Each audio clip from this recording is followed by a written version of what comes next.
Shalom, salam sejahtera bagi Bapak Ibu Saudara-saudara, anak-anak yang dikasihi oleh Tuhan Yesus Kristus. Jumpa kembali bersama saya Pendeta Eka di dalam renungan firman Tuhan pada hari ini, hari Selasa 12 April 2022. Sukacita dan damai sejahtera dari Tuhan Yesus Kristus kiranya menyertai kehidupan kita sekalian, yang pastinya mendatangkan kebahagiaan. Puji nama Tuhan. Sampai pada pembacaan kita hari ini, Mazmur yang ke-87. Kiranya firman Tuhan memberkati kita sekalian. Baik, sebelum kita akan belajar firman Tuhan, merenungkan bagian yang kita baca hari ini, kita berdoa. Tuhan Bapa di surga, terima kasih atas berkat, anugerah, kasih setia yang boleh kami alami setiap hari. Juga hari ini kami masih terus diberi kesempatan untuk belajar firman Tuhan. Mampukan ya Tuhan untuk kami dapat memahami apa yang Kau maksudkan. Kau juga menolong kami untuk kami dapat menerapkannya dalam hidup kami. Terima kasih Bapa, demi nama Tuhan Yesus kami berdoa. Haleluya, amin. Mazmur 87. Mazmur Bani Korah, suatu nyanyian. Di gunung-gunung yang kudus ada kota yang dibangunkannya.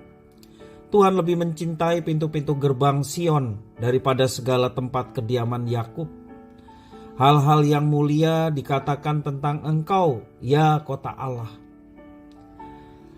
Aku menyebut Rahab dan Babel di antara orang-orang yang mengenal aku, bahkan Filistea, Tirus, dan Ethiopia ini dilahirkan di sana.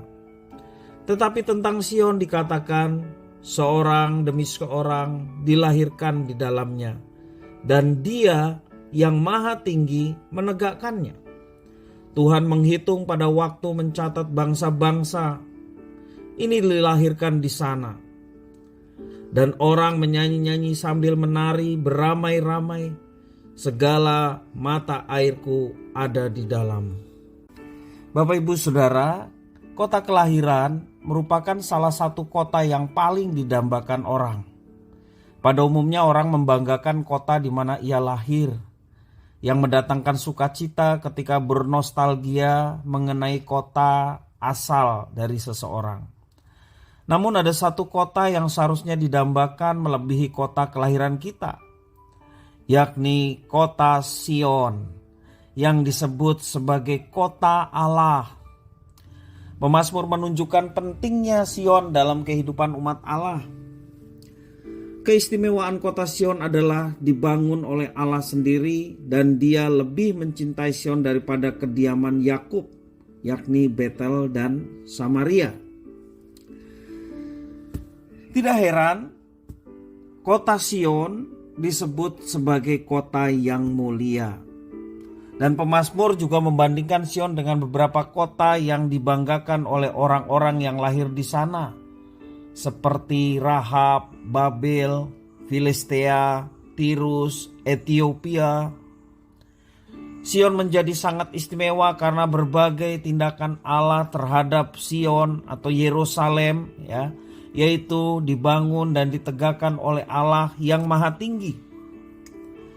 Di sanalah Sion menjadi pusat penyembahan kepada Tuhan Allah Israel, sekaligus simbol kehadiran Tuhan Allah karena Dia mau berdiam bersama dengan umatnya. Dan Sion ini menjadi simbol kehadiran Allah. Demikian pula dengan tempat yang harus menjadi dambaan kita, adalah tempat di mana Tuhan berdiam dan hadir di tengah-tengah hidup kita. Selain itu, Sion dikaitkan dengan kota suci yang tercatat dalam kitab Wahyu pasal 21 ayat 9 sampai 27, yaitu kota Yerusalem baru. Yerusalem baru ini adalah penantian terbesar dan paling didambakan oleh setiap orang yang percaya. Sama seperti perkataan pemazmur bahwa kota ini akan mendatangkan sukacita, mendatangkan nyanyian gembira dan sorak-sorai. Demikian juga Yerusalem baru akan mendatangkan kebahagiaan kekal bagi setiap orang yang percaya. Sebagai orang percaya, saat ini kita hidup dalam penantian terhadap suatu tempat di mana kita dapat menikmati sepenuhnya persekutuan dengan Tuhan. Apapun yang kita lakukan setiap hari, mari kita harus mengerjakannya bukan untuk hidup yang sementara di dunia ini saja, melainkan untuk hidup dalam kekekalan, persekutuan dengan Tuhan yang mendatangkan kemuliaan. Nah, Bapak Ibu saudara-saudara yang dikasihi Tuhan, setiap orang percaya memandang kemuliaan yang Tuhan berikan. Bahkan itu jauh lebih besar daripada apapun yang ada di dunia ini. Rasul Paulus memberikan satu peringatan dengan satu kesaksian. Dia mengatakan, sebab aku yakin bahwa penderitaan yang sekarang kualami tidak dapat dibandingkan dengan kemuliaan yang akan dinyatakannya kepadaku. Jadi Rasul Paulus dalam setiap pelayanannya juga melihat bahwa ada tempat yang Tuhan sediakan, kemuliaan yang Tuhan berikan bagi setiap anak-anaknya yang setia, sehingga apapun kondisi yang sedang dihadapi oleh Paulus, termasuk juga penderitaan yang sedang dialami, dia tidak menjadikan semuanya itu untuk hambatan, di mana dia tidak lagi berkarya, tidak lagi melayani, tetapi dia tetap semangat melayani. Dia memandang kemuliaan Tuhan lebih daripada penderitaan yang dialaminya, sehingga itu menjadi kekuatan dan sukacita untuk menjalani kehidupan. Bapak Ibu saudara-saudara yang dikasihi Tuhan, Yerusalem baru, Sion baru akan dinyatakan bagi setiap orang-orang yang setia kepadanya. Diawali dan percaya kepada Tuhan Yesus. Dan Tuhan Yesus mengatakan, barang siapa percaya kepada anak, ia akan mendapatkan hidup.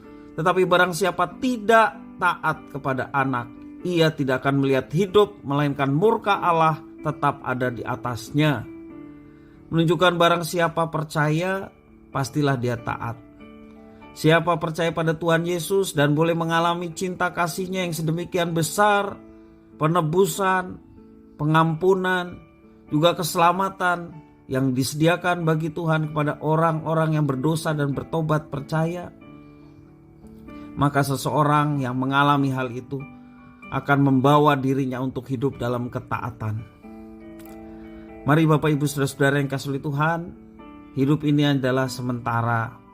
Pergunakanlah kesementaraan ini untuk hidup menyenangkan Tuhan. Pandanglah Yerusalem baru, pandanglah kemuliaan yang Tuhan akan nyatakan bagi setiap orang percaya, sehingga hidup kita tetap semangat, hidup kita tetap antusias. Antusias untuk apa? Antusias untuk melakukan apa yang dikehendakinya untuk kita lakukan. Dan percayalah, seperti dikatakan firman Tuhan, aku menyertai kamu sampai pada akhir zaman. Dan penyertaannya itu nyata. Mari kita gunakan waktu yang ada. Jangan untuk yang sia-sia. Pergunakanlah waktu yang ada, sebab hari-hari ini jahat. Mari kita pergunakan semuanya untuk kemuliaan nama Tuhan. Sebab dari Dia, oleh Dia, kepada Dia, bagi Dialah kemuliaan sampai selama-lamanya. Kiranya firman ini memberkati kita sekalian. Mari kita berdoa. Tuhan Bapa di surga, kami mengucapkan syukur terima kasih kepada Tuhan yang memberkati kami dan memberikan jaminan keselamatan kepada kami. Dan kami mau turut di dalam rencana Tuhan. Kami mau melihat kemuliaan yang Tuhan sediakan. Kota baru, Yerusalem baru akan disediakan bagi setiap orang yang percaya. Dan kami mau pegang teguh itu sehingga hidup kami penuh dengan semangat dan gairah untuk terus melayani Tuhan dengan apa yang dipercayakan Tuhan atas kami semua. Terima kasih Bapa, inilah doa syukur kami atas firman Tuhan. Demi nama Tuhan Yesus Kristus kami sudah berdoa dan mengucap syukur. Haleluya. Amin.